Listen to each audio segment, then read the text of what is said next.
गेल्या हंगामामध्ये आपल्याला सगळ्याला माहिती आहे की सातत्यानं मी अहवालात देखील हा विषय छापलाय की कारखान्याला मिळालेले एनसीडीसी कडून कर्ज याबाबत मला या निमित्तानं सर्व सभासदांना मी वारंवार त्याच्यावर बोललो होतो की आपल्या कारखान्याचा हिशोब हा वार्षिक सर्वसाधारण सभेतच मांडला जातो आणि तो आज मांडण्याची वेळ आहे। मी आपल्या या निमित्तानं अहवालात देखील या गोष्टी आपण छापल्या होत्या। एनसीडीसी कडनं कर्ज मिळताना आपण सगळेजण साक्षीदार आहे की आपल्या कारखान्याला कुलूप लागलं होतं, ते कसं आपण काढलं, त्यानंतर कसं गेलो, त्यानंतर आपल्याला कर्ज कसं मिळालं आणि कर्ज मिळवत असताना त्या ठिकाणी सरकारचा पाठपुरावा करून सरकारला आपण आपल्या कारखान्याला लागणाऱ्या ज्या कर्जाचे आकडे आहेत आणि आवश्यक असणाऱ्या ज्या गोष्टी आहेत त्या सगळ्या, मग त्याच्यामध्ये हे कर्ज मार्जिन मनी लोन होतं।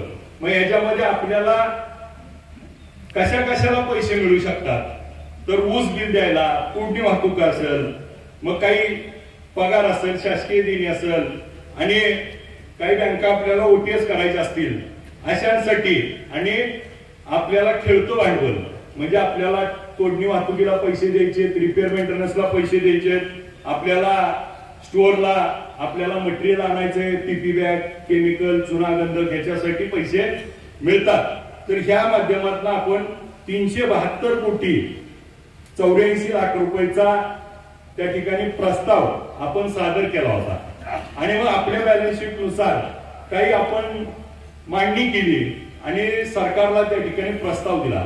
प्रस्तावानुसार आपल्याला मंत्री समितीने मंजुरी दिली आणि मंजुरी झाल्यानंतर ज्यावेळेस ते वर गेलं त्यावेळेस कारखान्यांना पूर्वी 9 कारखान्याला कर्ज द्यायचं ठरलं होतं, 9चे 14 झाले, 14चे 15 झाले आणि 16 झाले आणि मग सगळ्यामध्ये थोडं थोडं कमी करायचं ठरलं। मग आपल्याला 24 कोटी 87 लाख म्हणजे 25 कोटी मुळात कर्ज मंजूर कमी झालं आणि मग मुळात कमी 25 कोटी मंजूर झालं आणि त्याच्यामध्ये आपल्या कारखान्याचं पूर्वीच्या संचालक मंडळाने ज्या पद्धतीनं एनसीडीसी मध्ये ब्रिज लोन घेतलं होतं त्या ब्रिज लोनच्या माध्यमातून 33 कोटी रुपये मुद्दल आणि 80 कोटी 8 लाख रुपये जे जुनं कर्ज होतं ते त्या ठिकाणी आपल्या पैशातनं कापून घेतलं आणि मग आपल्याला 347 कोटी रुपयातनं 80 कोटी कापल्यामुळं 267 कोटी रुपये कर्ज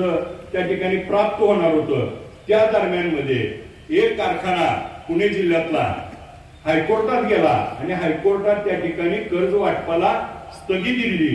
मग स्थगिती दिल्यानंतर त्यांच्या रकमेपुरती मग आपल्या कारखान्याचं जे कर्ज होतं त्या 267 मध्ये 48 कोटी रुपये राखून ठेवून 219 कोटी रुपये आपल्याला मिळाले। आज दिसताना काय दिसतंय, 347 वर बोलती ती, पण मिळताना पहिले किती मिळाले आपल्याला, 219 कोटी। आता खरा प्रश्न आहे 219 कोटीचा हिशोब। आज 219 कोटीचा हिशोब घेत असताना परवा आपण कारखान्याचं कर्ज घेतलं, पण कारखान्यातनं जर नवीन निर्मिती नाही झाली तर त्या कर्जाची परतफेड होणं अवघड होऊ शकतं। म्हणून आपल्या संचालक मंडळाने निर्णय घेतला की पूर्वीच्या काळात त्या ठिकाणी कारखान्याची जी गाळप क्षमता होती ती गाळप क्षमता आपल्याला आज आपला सभासदाचा आपल्या भागातला ऊस वाढल्यामुळं आता आपल्याला गाळप क्षमता वाढवण्याशिवाय पर्याय नाही, म्हणून आम्ही गाळप क्षमता वाढवण्याचा निर्णय आणि जे एक्झिस्टिंग आपल्याकडं लायसन्स होते त्याच्यामध्ये गाळप क्षमता वाढवण्याच्या दृष्टीनं आपण आतापर्यंत ज्या आवश्यक गोष्टी होत्या ह्याच्यावरती आणि खर्च करायचा होता, परंतु आपली अडचण अशी होती की सरकारनं त्या ठिकाणी सांगितलं होतं की आपल्याला नवीन निर्मिती करण्यासाठी खर्च करता येणार नाही, तुम्हाला जुन्या गोष्टीलाच खर्च करावा लागेल।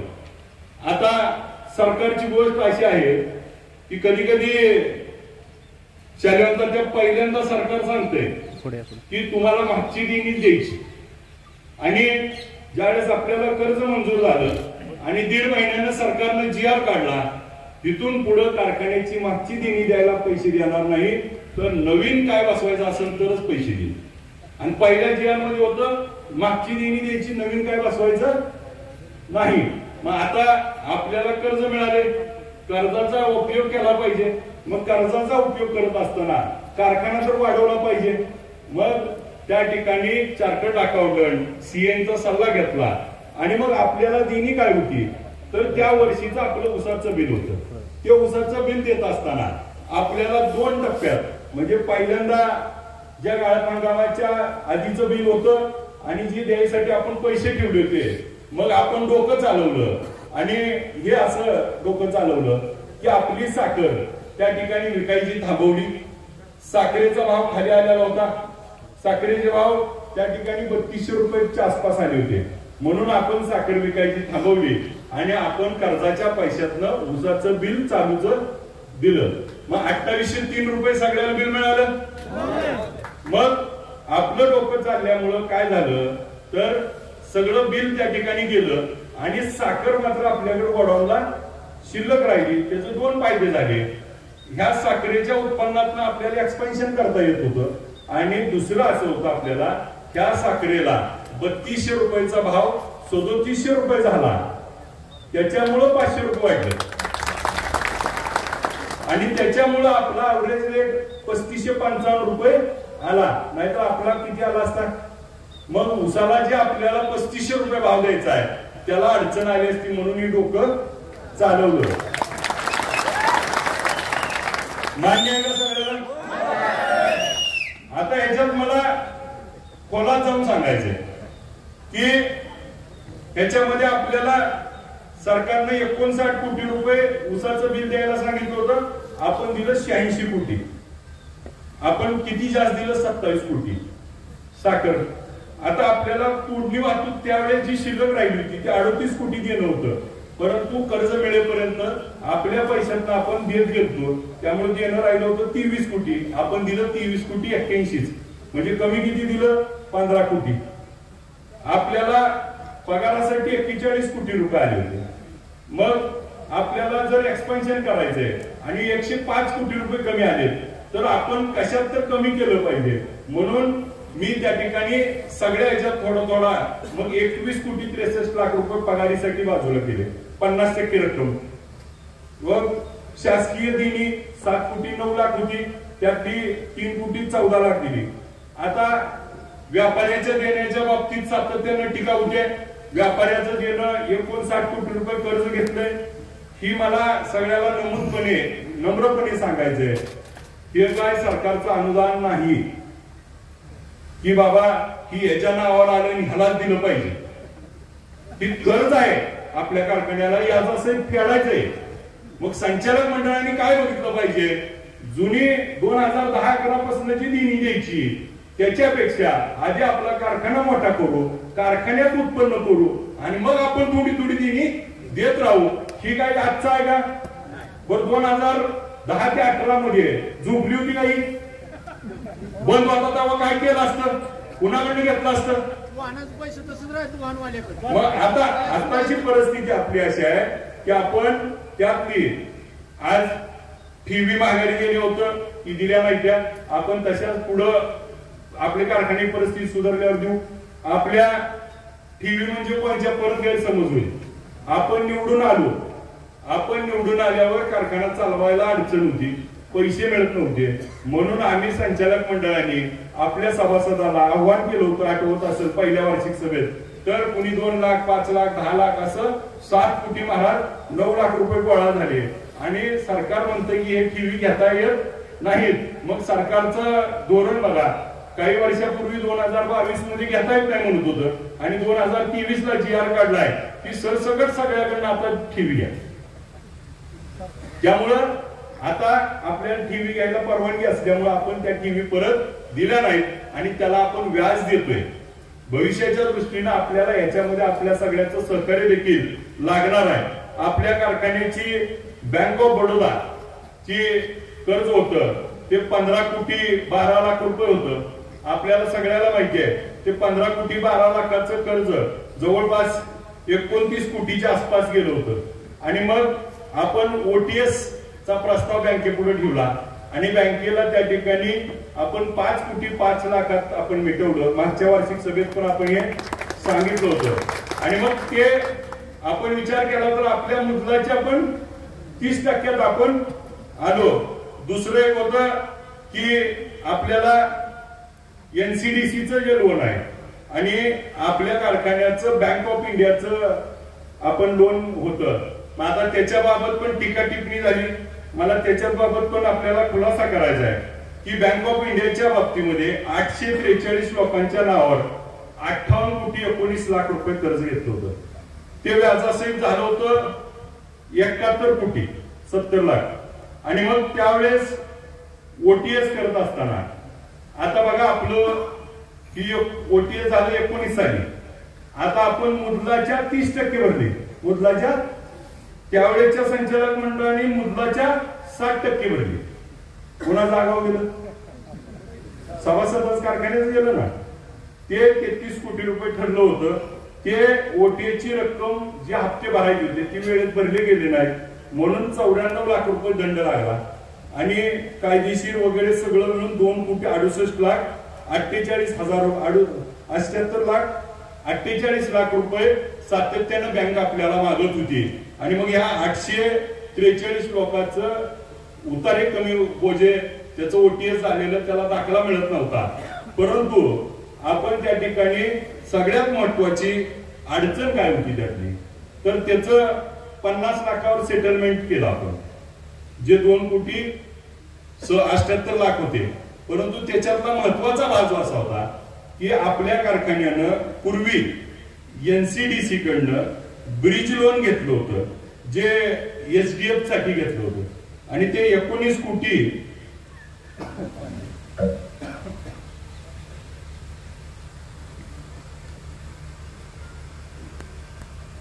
कोटी 87 लाख 38 हजार. त्या बाबतीत अशी घटना घडलेली होती की त्या काळात दीपक दादा कर्ज घेतलं. हे कर्ज काय होतं आपल्याला एसडीएफचं कर्ज मिळतं 4% व्याजानं. ते कर्ज मिळेपर्यंत उशीर लागत होता म्हणून एनसीडीसी कडनं तात्पुरतं कर्ज घेतलं.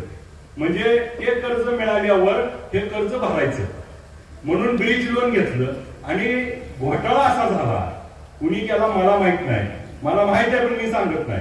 पण की ब्रिज लोन मधले पैसे ज्यावेळेस आले त्यावेळेस काय केलं की कर्ज तर एसडीएफचं घेतलंय आणि ब्रिज लोनचं पैसे वापरून आपला कारखाना झाला. ज्यावेळेस एसडीएफचं पैसे येणार की बँक ऑफ इंडियात आले आणि तिथं खाते नंबरच बदलला आणि ती पैसे तिसरीकडेच गेलं. ती बी कर्ज राहिलं आणि एनसीडीसी राहिलं. त्याच्यामुळे एनसीडीसी बँकेनं दिल्लीमध्ये डीआरटी केस केली आपल्या कारखान्यावर आणि बँक ऑफ इंडियावर. आणि मग बँक ऑफ इंडियाचे एक अधिकारी होते त्यात गुंतले होते ते बदला बदली. आणि मग बँक ऑफ इंडिया आपल्याला म्हणत होती की आम्ही 843 लोकांचं सगळं सरळ करतो पण आमची ती दिल्लीतली आमच्या बँकेवरची केस काढा. आता सांगताना मोठं बोल केली पण मी लय खोला गेलो तर लय अपदा आहे. पण मी करत नाही. आपलंच आहे म्हणून झाकून यायला बघतोय उघडायला होती ती. माझं म्हणणं काय ओटीएस झालं उशीर झाला मान्य आहे. आम्ही 50 लाखात मिटवलं त्याचं दाखलं दिलं. का पोटा दुखतोय तीच कळत नाही. दाखले देणे म्हणजे शेतकरी मोकळा करणे. शेतकऱ्याला दाखले दिले त्याला पुन्हा कर्ज द्यायची सोय करून दिली. मग अशा पद्धतीने ज्यावेळेस कोर्टात पंढरपूरच्या केसेस चालू होत्या छत्रपती संभाजीनगरच्या कोर्टात केस चालू होती त्या कोर्टात आपण ही कॉम्प्रोमाइज डीड केली. दिल्ली कोर्टातलं जे आपल्याला कर्ज मिळालं होतं 347 मधलं त्यातलं जे 80 कोटी कापून घेतलं ना ती या गोळातलं होतं बघा. आणि मोठं बोलती 347 हिशोब मागती. गोळ सांगितल्यावर त्या गोळात 80 कोटी घालवले होतं. आणि मग मुद्दा असा झाला की त्या 80 कोटी गेलं म्हणून आपल्याला डीआरटी कोर्टात ती केस काढता आली. ती केस काढली आणि 800 लोकांचं सगळं दाखलं घेता आलं. मग ती दाखलं जर 2019 लाच तुम्ही ओटीएस केलं तर द्यायला काढचं तेव्हाच ही गुटलं होतं ती सांगते ती का ही गुंतलं होतं, ही मोकळं करायला मला जे आतापर्यंत दिवस लागले आणि मग 843 लोकांना त्या ठिकाणी DRTतनं आपण सगळ्या वसुल्या थांबल्या. बँक ऑफ बडोदाची जवळजवळ 1000च्या वर लोकांचा आता त्या ठिकाणी पुन्हा कर्ज मिळायचा आणि मार्ग सोपा केला. आज मला या निमित्तानं अजून एक फक्त गोष्ट सांगायची आहे की ती जर आपण 50 लाख देऊन मिटवत नव्हतो तर बँकेनं आपल्याला नोटीस दिली की झालेलं 19 सालीचं OTS तुम्ही वेळेत हप्ते न भरल्यामुळं आता तुम्हाला त्या 58 कोटी 19 लाखाचं 1,10,19,000 भरावं लागतं. तुम्ही 110 कोटी मग ती कितीच मिटलं. म्हणजे ही गोष्ट आपल्याला का सगळी फोडून सांगतोय तर माझी जबाबदारी आहे की सभासदाला सगळ्या गोष्टी माहित पाहिजे. मी आयडिया करायला उत्तर द्यायला काय मोकळा. मागच्या ह्याच्यात जर बघितलं तर आता त्याचा तोटा कुठं कुठं झाला सांगतो मला. आता आपण अहवाल वाचला असेल. आता अहवालात काय होणार आहे तुम्हाला सांगतो. आपल्या तालुक्यातली नाही ती शेजारच्या तालुक्यातली आपला अहवाल वाचून हिशोबन तोटा सांगतील आपला. मागच्या निवडणुकीत बघितले त्यांच्यासाठी मी आपल्यासाठी सगळ्याला सांगतो. ती काय सांगणार आहे तीच आज सांगतो. आता काय दिसतंय आपल्या कारखान्याला यावर्षी तोटा झाला. तोटा होण्याची 2 कारणं आहेत. एक जी 46 कोटी रुपये म्हणजे 34 कोटी मुद्दल 46 कोटी रुपये व्याज ही 80 कोटी कापून घेतली पण त्याची तरतूदच आपल्या मागच्या बॅलन्स शीटला केलेली नव्हती. त्यामुळे आता 46 कोटी व्याज तर गेलं. त्यामुळे ती 46 कोटीचा तोटा आपल्याला दिसतोय. आणि मागच्या वर्षी आपल्याला पण माहिती आहे की 2825 रुपये भाव द्यावा लागला. आता काय आपण 2825 2850 असं करत 3000वर नेतो. वरचा भाव जी द्यायचा आहे त्याच्यासाठी अनुदान म्हणून आपण दिलं कारण आपल्याला तसा भाव नियमानं म्हणून मग ती तोटा आपल्याला वरचा जी दिला असा दाखवावा लागतोय.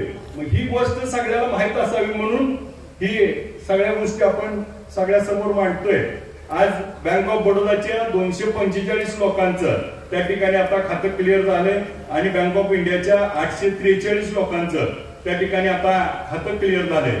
आज याचबरोबर आपल्या कारखान्याला जसं मगाशी आपल्याला सांगितलं की आपल्या कारखान्यात जी नवीन मग त्याचं उदाहरण म्हणून फक्त एक आपल्याला सांगतो की आता आपण कारखान्याची मशिनरी दुरुस्ती नूतनीकरण आणि नवीन याच्यासाठी आतापर्यंत 76 कोटी 91 लाख रुपये आतापर्यंत खर्च केला आणि म्हणून आता आपला कारखाना तो 14,000 टनाला चालणार आहे. आता याच्यातलं काय होतं तर काही जण म्हणजे ज्याचं पैसे त्याला मागच्या व्यापाऱ्याच्या देण्यापेक्षा नवा कारखाना होणं महत्वाचं होतं नाही. बरं आता आपण जी टाकले 8,000 टनाच्या FFB 8,000 स्क्वेअर मीटरच्या FFB टाकल्या त्या FFB कर्मचारी बसलेत त्यांना पण माहिती आहे की आता सगळ्यात ऍडव्हान्स टेक्नॉलॉजी टाकली. त्यामुळे पुढचे 25 वर्ष आता आपल्या कारखान्याला मागे वळून बघायची गरज नाही. आणि मग पॅन सेक्शन आपण ऑटोमेशन मध्ये घेतलाय. सर्क्युलेटर टाकले. पूर्वीची उल्का मिल ऑटोमेशन वर आहे. बॉयलर ऑटोमेशन वर झाले. आता टर्बाइन ऑटोमेशन आणि आता बॉइलिंग हाऊस आणि पॅन सेक्शन ऑटोमेशन. सेंट्रिफ्युगलला आपण वाढवलंय. ह्याच्यामुळं आपल्या कारखान्याचं त्या ठिकाणी मिलिंग टेंडम 3 होते. त्यातले 2 आपल्याकडे एक पूर्वीचा आपल्या काळाच्या आधी विकला गेला होता. त्यामुळे 2 मिलिंग टेंडम मध्ये एकच चालू होता. आता आपल्याला दोन्ही मिल चालवून आपल्याला दोन्हीच्या माध्यमातून क्रशिंग करता येईल. मला या निमित्तानं फक्त एक आकडेवारी सांगतो. आपला कारखाना 1973 ला नोंदणी झाला आणि 1979 ला ट्रायल सीझन झाला 79 ते 80 आणि मग अण्णांच्या काळामध्ये 1979 ते 85 1250चा 2000 टन झाला. त्याला त्या ठिकाणी 6 वर्ष लागली 1250चा 2000 करायला. मग 1985 ते 90 साली त्या ठिकाणी 5 वर्षात तो 2000चा 3500 टन केला. 1,500 टन वाढवला. मग 1990 ते 2001 त्या ठिकाणी 10 वर्ष लागली 3500चा 5,000 करायला. त्यानंतर 2010ला आपल्याला 7,500 करायची मान्यता मिळाली आणि तो सुरू झाला त्या ठिकाणी 2001ला आपल्याला 5,000 टन झालता.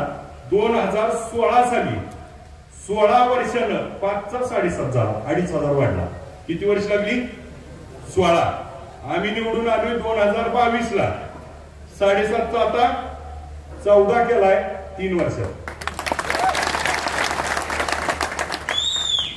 आज काही गोष्टी सांगत असताना आपल्याला जी 76,19,00,000 रुपये एक्सपान्शनला खर्च करावा लागले, त्याचा पुढच्या काळात आपल्याला 4 गोष्टीत फायदा होणार आहे.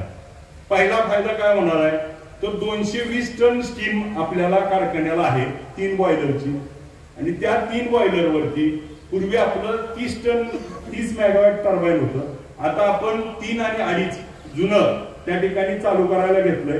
ते 5.5 मेगावॅट वाढल्यामुळं आपल्याला जुन्या टर्बाईन मधनं कारखाना चालल आणि जे मोठे आहेत त्याच्यातनं आपण लाईट एक्सपोर्ट करू. आपल्या इतिहासात आपण निवडून आल्यापासून सगळ्यात जास्त एक्सपोर्टचा देखील आपलाच उच्चांकी आहे.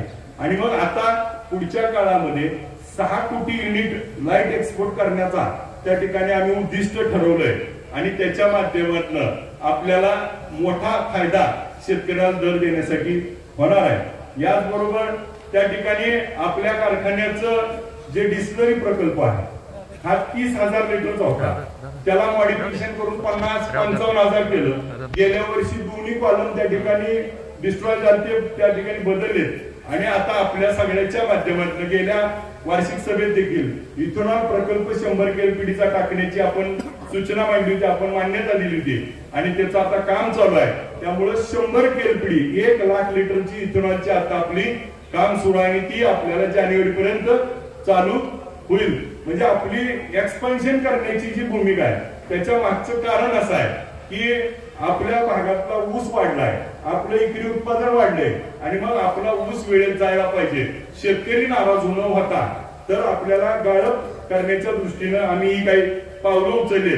त्याच्यामुळं त्या नूतनीकरणासाठी म्हणजे आपण जर बघितलं असेल तर आपल्याला जी MSC नॅशनल फेडरेशन NCDC कडनं जे कर्ज आलं आणि उर्वरित जे आपण साखरेतनं तयार केलं असं सगळं जवळजवळ आपल्याला 76 कोटी आणि त्याचा जर आपण GST आणि ही पकडला तर आज 100 कोटीच्या आसपास आपला खर्च होतोय. आता मुद्दा असा आहे आपल्याला आले 267 कोटी. त्याच्यात आपण मग काही जणांनी सांगितलं 1100-1200 कोटी कर्ज आहे कारखान्यावर. मला त्या निमित्तानं पण ते आपल्याला सांगायचंय की आपल्या कारखान्यावर कर्ज किती आहे. की आपल्या कारखान्याचा जर आपण विचार केला तर आता फक्त आपले पाटील साहेब MSC बँकेत बसलेत. फक्त MSC बँकेचं त्या ठिकाणी कर्ज सोडता आता आपण bank of Baroda, bank of India, NCDC ही सगळं कमी केल्यामुळं आपल्याला 392 कोटी कर्ज होतं आपण निवडून यायच्या आधी आणि व्याज वेगळं. आजच्या तारखेला आपण आतापर्यंत ही जी देणी द्यायची होती त्याच्यातलं उदाहरण म्हणून तुम्हाला थोडक्यात वाचून दाखवतो की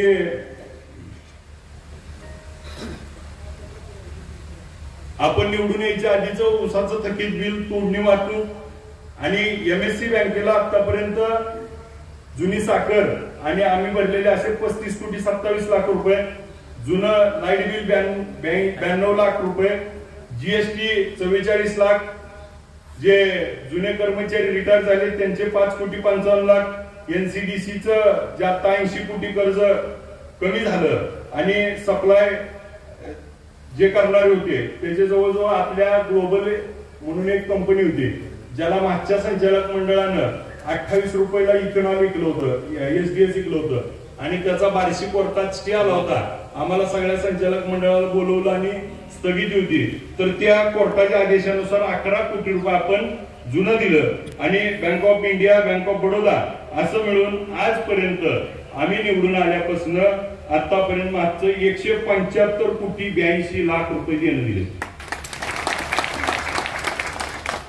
दुकानवाल्याने पैसे नेले त्याचं काय सांगितलं नाही लोकांनी मागितलं माग वसूल करायचे की आता सगळ्याला केसी चालू आहे त्या सगळ्याच्या नोटिसा काढल्यात बोर्डावर आल्यात सगळ्याच वसूल करायला चालू आहे टोळ्यात टोळ्यात सुद्धा 175 कोटी 82 लाख रुपये मला तुम्हाला सांगायचा उद्देश असा आहे की एका बाजूला कर्ज वाढलं सांगितलं जातं पण दुसऱ्या बाजूला कर्जातनं कर्ज कमी झालंय कर्जातनं देणं पण कमी झालंय जे आपल्याला आणि आता आपण जर बघितलं तर आता आपल्याला जे कर्ज राहिले त्या कर्जाच्या बाबतीत 292 कोटीची कर्ज होतं की आता आपल्याला गेल्या वर्षीचं 347 कोटी धरल्यामुळं आता ते 392चं कमी होऊन 272 झालं आणि नवीन घेतलेलं 347 केल्यामुळं 665 कोटी कर्ज आता आपल्याला आहे त्याच्यातलं जे 347 कोटी आपण घेतलंय त्याचं देखील आतापर्यंत 18 कोटी रुपये फेडले गेल्या वर्षी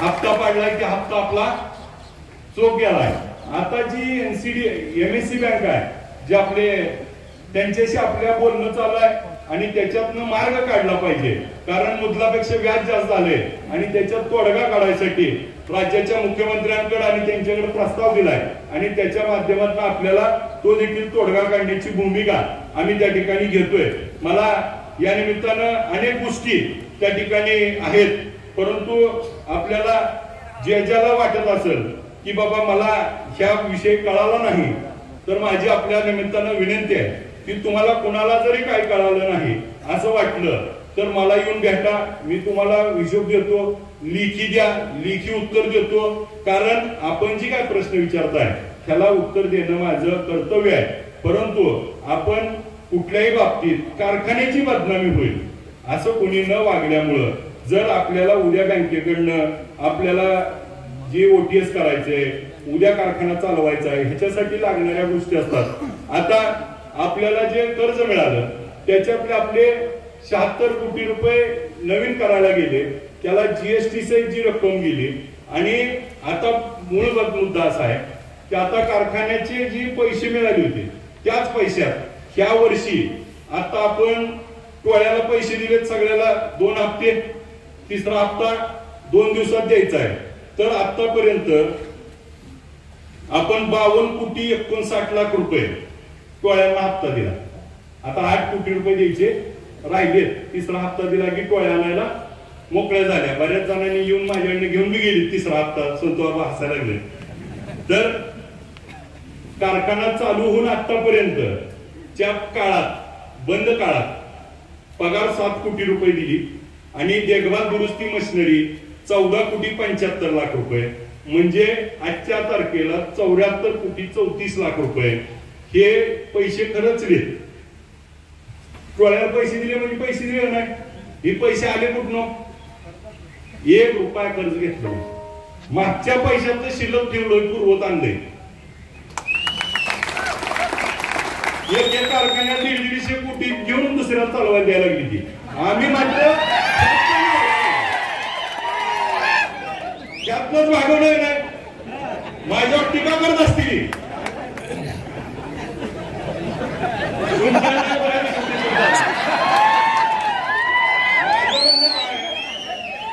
माझ्यावर टीका होत असेल परंतु मी एक गोष्ट करतोय की कारखान्याच्या आर्थिक ह्याच्यात शिस्तीत त्या ठिकाणी कुठेही बाधा येऊ नये आज मला सांगा गेल्या वर्षी 350 कोटी कर्ज घेतलं आणि यंदा टोळ्याला पैसे नाही ते द्यायला चालायचं कसं बरं आज मला सांगा मशिनरी बसवली आणि बाहेर टोळ्या नसल्यावर कारखाना कसा काढायचा मग आता मागचं ती तर करू आता मला सांगा आजचं काम बाहेर टोळ्याला पैसे वाटलं धरून झाला आणि आज काम नाही केलं तर आणलेलं गाळायचं कुठं बरोबर आहे का नाही मग बाहेरचं ना आतलं मिळून आता आपल्या हातात किती येतं 250 कोटी आणि मग मला सांगा आता आलेला हिशोब तर सगळा सांगितला मग आता घोळ झाला का मग घोळ जी म्हणती ती त्यांना माझी विनंती आहे कारखान्याची बदनामी करू नका कारखाना विठ्ठल चालू झालाय म्हणून स्पर्धा लागली आहे आज सगळी घाबरली आणि कुणी जर कोणाची सुपारी घेऊन कारखाना बंद पडत असेल तर सभासद माफ करणार कारखाना चालला म्हणून आज आपल्याला लोकांच्या दारात जायची वेळ नाही, नाहीतर आपला तालुका सोडून लोकांच्या दारात जात होतो आपण ऊस घ्या म्हणून. दराचं तर बोलताच येत नव्हतं, काट्यावर तर बोलतच. पण आज मला सांगा, टरकली की ना विठ्ठलला, ती कुणाची ताकद आहे? तर त्या विठ्ठल सहकारी साखर कारखान्याची ताकद आहे, त्या विठ्ठलाचं नाव आहे त्यात.